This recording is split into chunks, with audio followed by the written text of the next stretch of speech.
Então, voltando, vou compartilhar a tela para a gente continuar de onde a gente estava.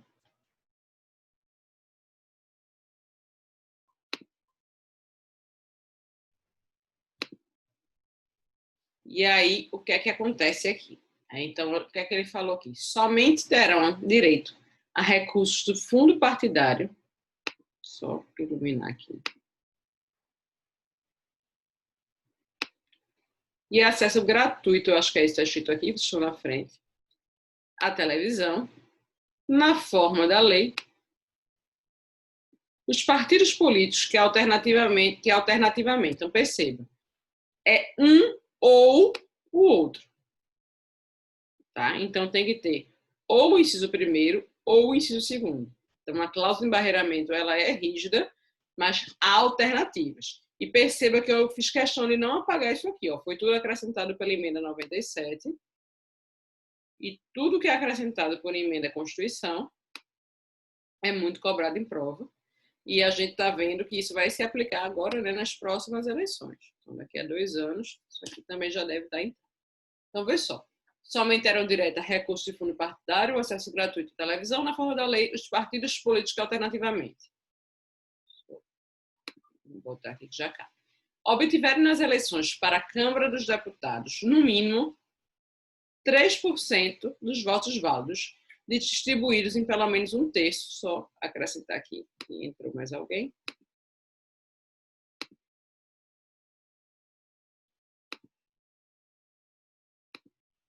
Obtiver nas eleições para a Câmara dos Deputados, no mínimo 3% dos votos válidos, distribuídos em pelo menos um terço. Um terço significa 9 estados, né? Botei entre parênteses 9. Pelo menos um terço das unidades da federação, com um número mínimo de 2% dos votos válidos em cada uma delas. O que é isso, professora? Vê só. Imagine só, né, que para ter acesso de fundo partidário e a propaganda eleitoral gratuita, que é o que a gente vê passar na televisão, nesse horário gratuito de televisão, numa eleição para deputado federal, por exemplo, deputado federal, o que é que precisa ter o partido? Vê só, ele tem que ter pelo menos 3% dos votos válidos. Quando ele fala dos votos válidos, ele está falando dos votos válidos no Brasil. Então, pelo menos 3% dos votos de todos os brasileiros tem que ser daquele partido. Acontece que não tem só este parâmetro. Além de 3%, porque ele poderia ter eleito um monte de deputado lá em São Paulo, por exemplo. São Paulo tem um colégio eleitoral muito grande. E por ter um colégio eleitoral muito grande, ele poderia aí ter conseguido esses 3% dos votos válidos. Mas tem que ter pelo menos aqui, ó, distribuído em pelo menos um terço das unidades da federação. Então não pode ser só em São Paulo. Ele tem que ter representação de voto em pelo menos 9 estados, e em cada um desses estados, pelo menos 2% dos votos válidos de cada um deles. Como assim, professora? Vê só. Não adianta que esse partido tenha conseguido, sei lá, 5% dos votos válidos, se todos esses votos foram de São Paulo e não teve representação em outros estados. Então, tem que ter representação pelo menos em um terço, ou seja, 9 estados, e cada um desses 9 estados tem que ter pelo menos 2% dos votos do estado. Então, é um parâmetro rígido. Não é qualquer partido novo, não estou falando nem do partido novo em específico, não é qualquer partido novo que tenha nascido agora que vai conseguir ter acesso a esse fundo partidário. E eu acho engraçado, às vezes, que tem muitos partidos que fazem propaganda e falam assim, e a gente não tem acesso, a gente não está gastando dinheiro do fundo partidário. Mas ele fala isso, que não está gastando dinheiro do fundo partidário, porque ele não tem acesso, não é porque ele não quer, não. Então, isso deve ser levado em consideração também. É que o partido... Só desativar o som aqui. O partido, para ter acesso ao fundo partidário, ele tem que ter 3% dos votos nacionais, né? Além disso, ter representação em 9 estados, é um terço dos estados da federação, com pelo menos 2% em cada um desses estados. Mas, professora, isso é muito rígido. Esse é o único jeito? Não, esse não é o único jeito. Porque eu falei para vocês que era alternativo. Então, é desse jeito ou tiverem elegido pelo menos 15 deputados federais, distribuídos em pelo menos um terço das unidades da federação, que, como eu disse a vocês, são 9. Então, vai que ele não conseguiu esses votos todos, mas ele conseguiu, por exemplo, eleger deputados federais em estados que não tem tanta gente assim. E aí, somando, deu aí 9 estados. E ao dar esses 9 estados, eles conseguiram aí também ter acesso a fundo partidário e a tempo de televisão. Então, lembrando, antes dessa emenda 97, como era? Era só passar por esse procedimento aqui, ó. Virar pessoa jurídica, ter seus registros aceitados lá do TSE, e aí, proporcionalmente, ia ser dividido de acordo com a representação, né, do Congresso Nacional para todos os partidos que tivessem pelo menos uma cadeira. Então, todo mundo tinha uma fatia do bolo, umas fatia maior, outras fatia menor, mas todo mundo tinha a sua fatia. E agora, para ter fatia disso aí, tem que ter parâmetro. Tem que ter 3% dos votos válidos em todo o estado, em todo o país, né? E ter representação em 9 estados da federação com 2%, ou ter pelo menos 15 deputados federais distribuídos em 9 estados. Então, isso foi a chamada, eu queria que vocês anotassem isso, né? Cláusula de embarreiramento. Então, essa aqui é a famosa cláusula de embarreiramento. É interessante anotar essa nomenclatura. A gente viu muito na mídia falarem sobre isso, né, da cláusula de embarreiramento. Se falou muito no jornal na época, e pode ser uma terminologia que seja utilizada em prova. Então, é interessante anotar. E circular aí esse parágrafo, tá? Esse parágrafo terceiro, ele é um parágrafo importante, então seria legal que vocês circulassem ele aqui, destacassem no Vademec, porque é uma das minhas apostas à prova se cobrarem esse artigo 17. Porque o CAPT, aquela parte da coligação, ela já foi muito cobrada, só que agora a gente tem emenda nova, né? E eles, como eu disse, vocês gostam de cobrar as emendas novas. Aí ele fala assim, ó, é vedada a utilização pelos partidos políticos de organização paramilitar, né? Então, isso aqui é algo meio que óbvio, isso vem também da história da nossa Constituição, que foi aí, né, uma reação aos militares e ao golpe militar. Então, uma organização paramilitar seria uma organização pautada na hierarquia, disciplina, mas como se fossem militares que não fazem parte dos militares oficiais. E aí seria uma estrutura militarizada que poderia aí, querendo ou não, tentar dar um golpe no país, e para evitar isso, essas organizações, elas não podem, né, utilizar partidos políticos. O que mais? O parágrafo 5º foi acrescentado aí pela emenda 97. Então, ele também é interessante que a gente saiba que ele existe.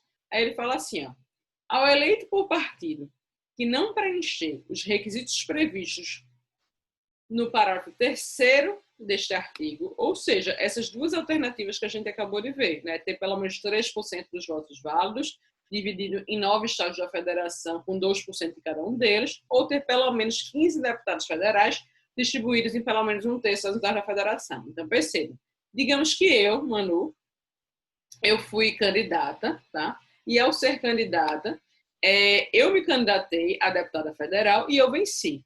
Acontece que o partido do qual eu faço parte não conseguiu preencher esses requisitos.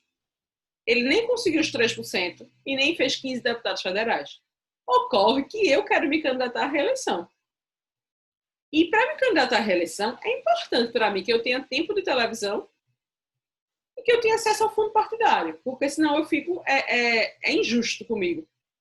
E o que é que eu posso fazer se o meu partido não tem esse acesso? Lembra que eu falei para vocês que isso era uma forma de tentar diminuir a quantidade de partidos políticos, de acabar com a pulverização? Ver o que é que trouxe esse parágrafo 5º aqui, ver como foi capcioso ele e ver como isso aqui foi uma jogada política. Eles falam assim, ó, ao eleito por partido que não preencher os requisitos previstos no parágrafo 3º desse artigo, é assegurado o mandato e facultada a filiação sem perda do mandato a outro partido.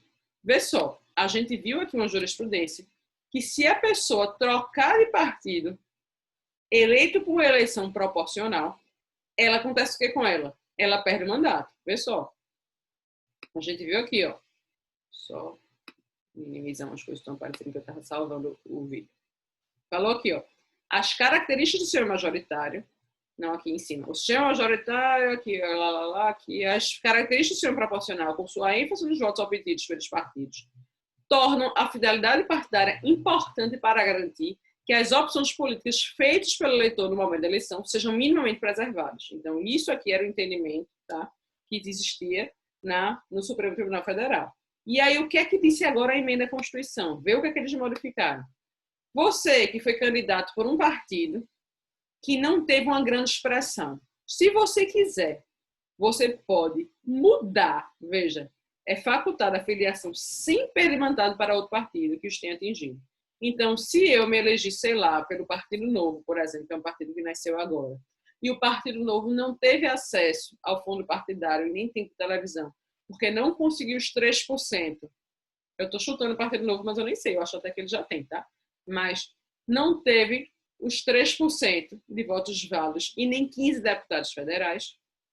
Eu, que sou do Partido Novo, posso me filiar, sair do Partido Novo e, por exemplo, me filiar ao PT, que tem uma ideologia partidária completamente distinta, completamente diferente, né?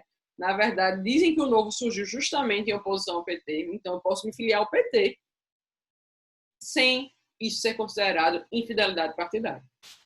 Então ele fala aqui, ó, ao eleito por partido que não preenche os requisitos previstos no parágrafo 3º desse artigo, é assegurado o mandato e facultada a filiação sem perda do mandato a outro partido que os tenha atingido, não sendo essa filiação considerada para fins de distribuição de recursos do fundo partidário e de acesso gratuito a tempo de rádio e televisão. Veja, o fato de eu ter migrado de partido não vai levar para o Partido Novo mais tempo de televisão e mais acesso ao fundo partidário. Mas ele já tem uma fatia do bolo. E eu vou para lá, claro, se eu for ser beneficiária dessa fatia. Então, perceba que a intenção disso foi claramente para acabar com os partidos pequenos. Que muita gente acha ruim, porque terminaria aí dificultando a renovação partidária, mas que, por outro lado, é bom porque visa justamente valorizar os nossos partidos. A gente tem uma pulverização de partidos muito grande, e aquilo que eu falei para vocês no início, as ideologias se confundem, a gente não sabe quem representa quem, porque tem muito partido igual com os mesmos fins. Então, isso termina que consolida assim, algumas ideologias e diminui aí essa quantidade de partidos aleatórios que a gente tem hoje. Não? Esse seria aqui o artigo 17. O que é que eu gostaria que vocês fizessem? Aqui na emenda à Constituição 97, aqui se eu clicar não vai aparecer, porque isso foi um copia e cola lá do texto, né, do Planalto. Mas se você for ler o texto do Planalto e você clicar na emenda 97, vai trazer o inteiro teor dela. É que isso é norma constitucional também, tá? É porque não vai necessariamente para a Constituição tudo que está escrito na emenda à Constituição lá. Mas todo aquele texto tem, né, valor constitucional, está tudo dentro do bloco de constitucionalidade. E dentro dessa emenda 97 tem os prazos de quando vão entrar em vigor essas modificações. Então, eu gostaria que vocês fizessem essa leitura, tá? De vocês irem lá no site do Planalto, ler o artigo 17 e fazer um clique em cima desse hiperlink que aparece de azul, que ele vai levar direto lá para a emenda. Então, seria interessante fazer essa leitura. Mas, em relação ao que a gente tinha se proposto, a matéria aí dos direitos fundamentais da nossa isolada gratuita, né, a gente realmente encerrou. Então, era isso que a gente tinha se proposto, né? Então, os remanescentes que ficaram comigo até o final, mesmo depois de aula voltar, depois de todo mundo ser abusado de live, né? Então, sim, a gente conseguiu concluir. Eu espero que vocês tenham gostado. Eu agradeço imensamente essa oportunidade de estar aqui com vocês, de poder trocar, de poder discutir, debater, tá? Vou deixar meu beijo grande. Aí, ó, apareceu, né? Vou parar até de gravar aqui agora, que esse vai sim lá para o YouTube. Um beijo, pessoal do YouTube, né? Quem está assistindo pelo YouTube e gostou das aulas, se inscreve aí no canal, ativa o sininho, dá o like, ajuda, né? Para ajudar o canal. Foi muito proveitoso, obrigada.